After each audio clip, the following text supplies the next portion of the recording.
Seja muito bem-vinda a mais um estudo aqui no nosso canal Jaboque. Vamos orar que o nosso Senhor, que o nosso amado Mestre te abençoe grandemente. Se você ainda não é inscrito no canal Jaboque, se inscreva, ative o sininho se quiser receber nossas notificações, faça seus comentários, dá o seu like, compartilhe. Jesus é o Filho de Deus e Jesus mostra que Ele está sempre atento. Vamos ver sobre isso logo após a vinheta.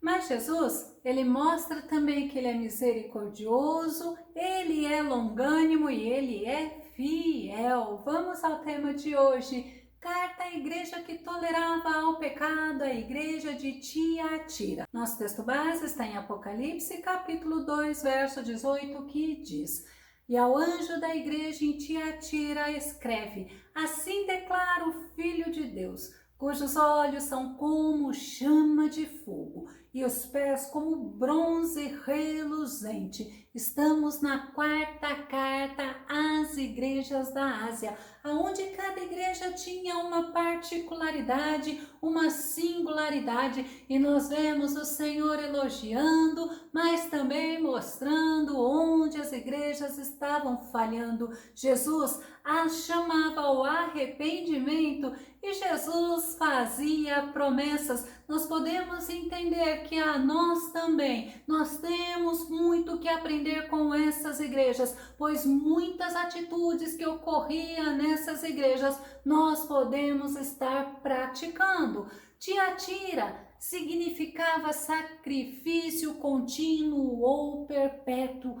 Era uma grande cidade comercial, era uma cidade importante porque tinha muitos comércios e os comércios tinham sindicatos. Essa cidade tinha fins comerciais e sociais. Era uma cidade muito ligada ao paganismo. É interessante que cada sindicato servia a um deus e fazia festas a esses deuses e sacrificava a esses deuses. Paulo, ele possivelmente foi quem evangelizou a cidade de Tiatira na terceira viagem missionária. Até mesmo podemos entender que poderia ser um dos seus discípulos, como Paulo estava em Éfeso, e lá em Éfeso a Bíblia nos mostra que ele evangelizou toda a Ásia. Atribuímos sim a Paulo o evangelismo a Tiatira.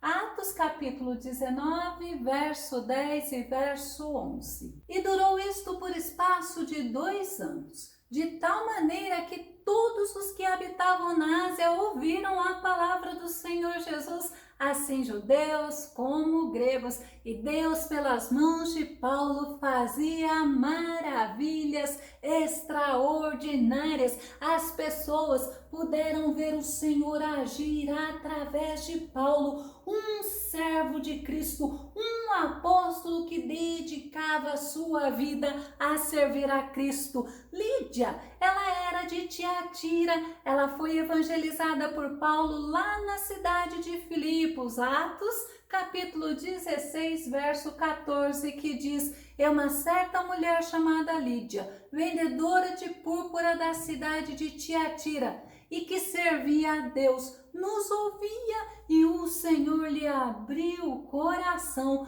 para que estivesse atenta ao que Paulo dizia.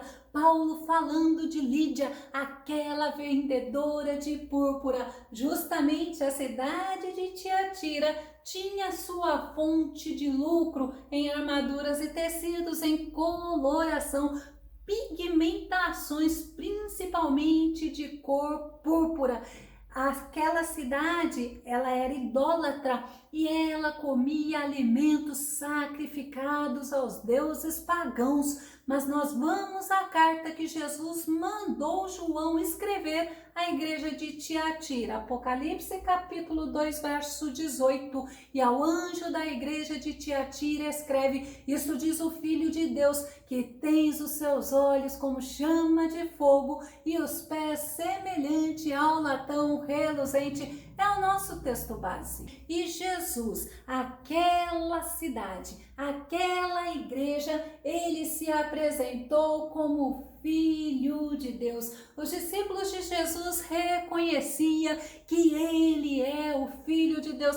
Vamos ver, por exemplo, a declaração de Pedro em João capítulo 6, verso 69. Sendo assim, nós temos crido e reconhecido que tu és o Cristo, o Filho do Deus vivo. É Pedro falando. Nós, os discípulos, reconhecemos que estamos seguindo, que estamos servindo ao Cristo, o Filho do Deus vivo. No Evangelho de João, nós vemos que os milagres que estão escritos na Bíblia tinham a função de mostrar que Jesus, ele é o Cristo, ele é o Filho do Deus vivo. João capítulo 9, verso 31 diz: estes, entretanto, foram escritos para que possais acreditar que Jesus é o Cristo, o Filho de Deus, e para que, crendo, tenhais vida em seu nome, mostrando os milagres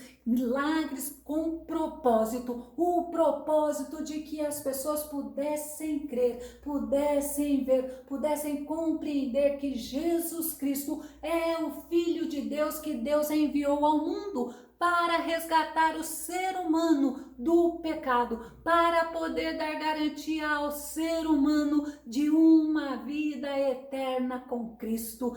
E ainda fala olhos de fogo, ou seja, é aquele que está atento, é aquele que vê todas as coisas, mas é aquele que também purifica. Jeremias capítulo 17, verso 10, eu, Yahvé, o Senhor, sondo profundamente o coração e examino a mente dos homens, a fim de entender cada pessoa de acordo com a sua atitude, conforme as suas obras. Ainda Provérbios capítulo 17, verso 3 diz assim: o ouro e a prata são provados pelo fogo, mas é o Senhor que revela quem as pessoas realmente são. E vemos que o Senhor é vivo, o Senhor revela o oculto, o escondido, mas o Senhor é aquele, é o único que pode perdoar pecados, é aquele que pode nos levar novamente a termos intimidade com Deus. Quando o versículo fala como latão reluzentes são os pés dele, a gente vê que se reporta ao bronze, pés fortes, poderosos, assim como nosso Senhor é um Senhor justo, um Senhor poderoso, mostrando que ele julgará, mas julgará com retidão e justiça. E Jesus, ele mostrou para a cidade, para a igreja de Tiatira, que ele conhece, ele está no controle de todas as coisas que acontecem. Apocalipse capítulo 2, verso 19 diz: eu conheço as tuas obras e o teu amor e o teu serviço e a tua fé e a tua paciência, e que as tuas últimas obras são mais do que as primeiras. Olha o reconhecimento de Jesus a respeito da igreja de Tiatira. Eu conheço as tuas obras. Jesus disse isso às igrejas de Éfeso, de Esmirna e de Pérgamo, que são as igrejas que nós já estudamos. Mas Jesus estava mostrando que ele era conhecedor de tudo que era feito, de tudo que eles faziam para o reino de Deus, que ele era conhecedor da motivação de cada realização, da motivação de cada obra, da sinceridade de cada um. Paulo, ele orientou a Timóteo, em 1 Timóteo, capítulo 1, verso 5, o alvo desta orientação é o amor, que procede de um coração puro, de uma boa consciência e de uma fé sincera. Paulo está mostrando isso, é através do amor de Cristo em nós, que nós podemos fazer o que agrada a Deus, uma boa consciência, uma fé sincera, uma fé operosa que faz as coisas para agradarem a Deus, somente a Deus. As últimas obras que Jesus está falando, elas eram maior do que as primeiras, diferente da igreja de Éfeso, aonde Jesus falava que eles esqueceram, eles deixaram o primeiro amor. Já a igreja de Tiatira, Jesus estava mostrando que a igreja estava crescendo.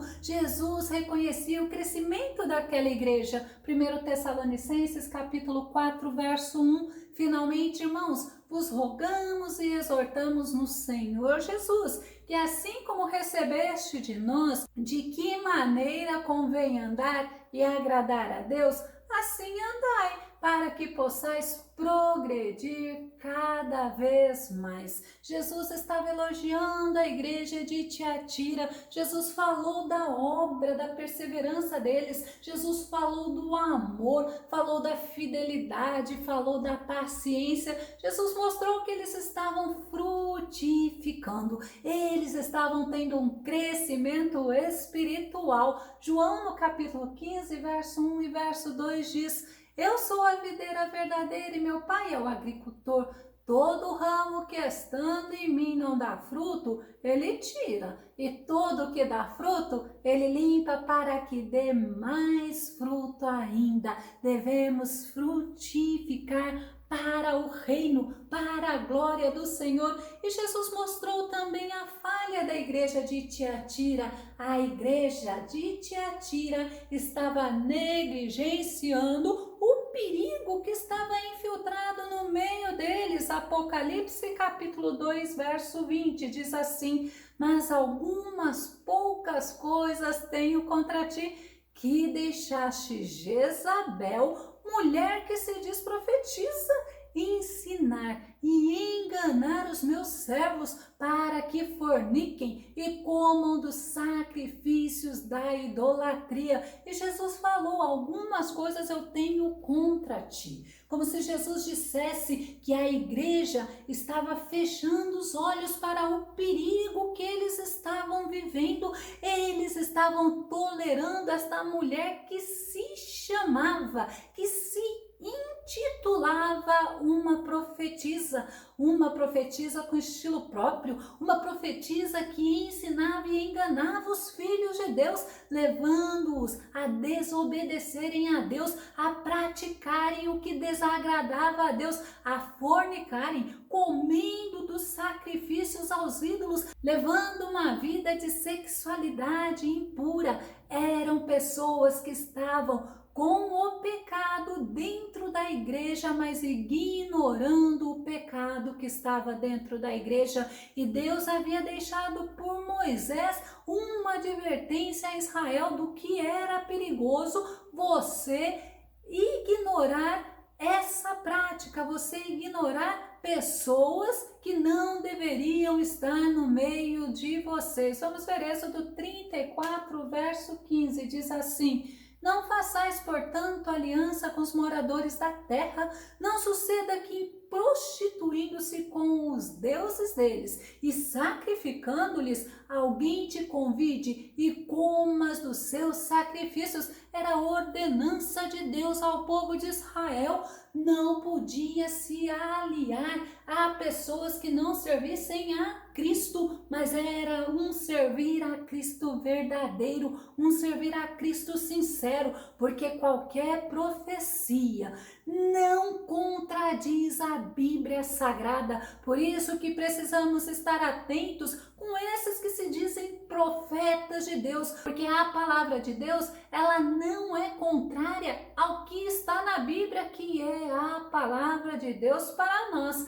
Essa advertência, ela foi aceita no concílio lá em Jerusalém, conforme a gente vê em Atos capítulo 15, verso 20, que diz: todavia, escrever-lhes que se abstenham das contaminações dos ídolos, da imoralidade, da carne de animais sufocados e do sangue. Eles deveriam estar atentos, eles tinham ensinamentos dos discípulos, dos apóstolos, eles deveriam estar atentos e não largar a palavra que os apóstolos diziam, homens que conviveram com Cristo,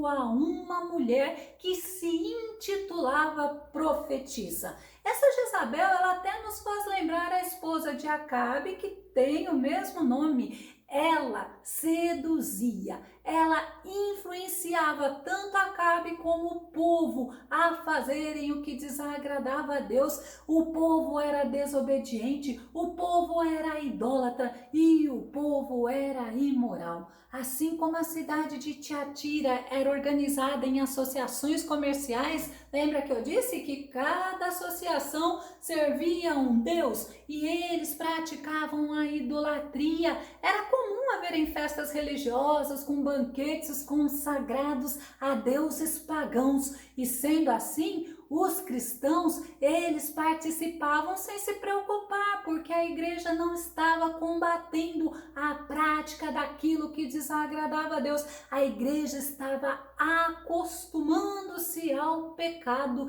e Jesus mostrou que ele era misericordioso, que ele era longânimo e que ele deu oportunidade, avisos da necessidade do arrependimento. Apocalipse, no capítulo 2, verso 21, e dei-lhe tempo para que se arrependesse da sua fornicação, e não se arrependeu. Mas Jesus, ele também falou do juízo para Jezabel. Apocalipse, no capítulo 2, verso 22 e 23a. Eis que a porém numa cama, aquela profetisa, tá? E sobre os que adulteram com ela virá grande tribulação, se não se arrependerem das suas obras, e ferirei de morte a seus filhos. Os filhos, os amantes, podem ser entendidos como seguidores desta mulher, e a gente precisa estar atentos. Tudo aquilo que nós colocamos no nosso coração acima de Deus é tido por Deus como uma idolatria. E Jesus mostrou que através da disciplina, através do juízo com essa Jezabel e com aqueles que se deitavam com ela, que seguiam ela, que gostavam de estar com ela, eles iriam entender que Jesus não perdeu o controle e que ele tem todo o conhecimento. Apocalipse, no capítulo 2, verso 23. E todas as igrejas saberão que eu sou aquele que sonda os rins e os corações, e darei a cada um de vós segundo as vossas obras. Como Jesus é lindo, né? Jesus é aquele que recompensa a quem é fiel a ele, mas ele faz juízo com aqueles que o rejeitam. Uma das estratégias de engano que Jezabel, a profetisa, usava para levar o povo de Deus a pecar era falar que os cristãos, eles poderiam conhecer, eles poderiam participar da imoralidade, da idolatria, sabe com que objetivo? Com o objetivo de ter conhecimento das profundezas e dos segredos de Satanás, para poder vencer a Satanás. Olha como o diabo é sujo, como ele usa a estratégia. Por isso que nós precisamos estar constantemente lendo a palavra, mas não é só ler, é meditar, é estar na presença do Senhor com sensibilidade para ouvirmos o que o Senhor fala conosco. Apocalipse, no capítulo 2, verso 24 diz: todavia, aos demais que estão em Tiatira e que não seguem a doutrina desta mulher e que não aprenderam como eles costumam falar os profundos segredos de Satanás, afirmo, não colocarei outra carga sobre vós. Olha o que Jesus estava falando. Na igreja de Tiatira tem pessoas que servem a Deus, tem pessoas que têm um coração sincero, tem pessoas que não seguem a doutrina de Jezabel, tem pessoas que não querem e não participaram dos profundos segredos de Satanás. Vamos entender que Jesus falou para aquela igreja se apegar ao conhecimento da palavra de Deus, o que já haviam aprendido da sã doutrina com os apóstolos, a fazer aquilo que agradava a Deus. Apocalipse, no capítulo 2, verso 25 diz: Tão somente apegai-vos com firmeza ao que tendes até que eu venha. Precisamos estar apegados ao Senhor, precisamos estar constantemente perseverando na fé, perseverando na oração, perseverando em conhecer o Senhor através da sua palavra. Hebreus capítulo 3, verso 6 diz: Cristo, no entanto, é fiel como filho sobre a casa de Deus, e esta casa precisamente somos nós, eu e você, isto é, se retivermos com fé, perseverante, a coragem e a esperança da qual nos gloriamos. Promessa de Jesus ao vencedor. Precisamos sempre estar atentos, porque temos promessa de vitória, porque temos promessa que Cristo nos ajudará a vencermos, mas precisamos ser fiel, precisamos reter até o fim o que temos ouvido, o que temos aprendido. Apocalipse no capítulo 2, verso 26 a 28 diz: E ao que vencer e guardar até ao fim as minhas obras, eu lhe darei poder sobre as nações, e com vara de ferro as regerá, e serão quebradas como vasos de oleiro, como também recebi de meu Pai, e dar-lhe-ei a estrela da manhã. Que promessas tremendas! Nós vamos concluir. Nós precisamos estar atentos aos perigos de falsos ensinamentos, das estratégias usadas por Satanás, da sedução deste mundo, porque eles têm a função de nos afastar definitivamente de Deus. Nós precisamos resistir firmes na fé, estarmos apegados à palavra de Deus, fazermos aquilo que agrada a Deus e não tolerarmos ensinamentos que contradizem a Bíblia Sagrada. Eu vou deixar na descrição do vídeo o link Lídia e Promessa ao Vencedor. Que o nosso amado Mestre Jesus te abençoe grandemente. Até o nosso próximo estudo aqui no nosso canal Jaboque. Vamos orar. Fique com Deus e Deus te abençoe.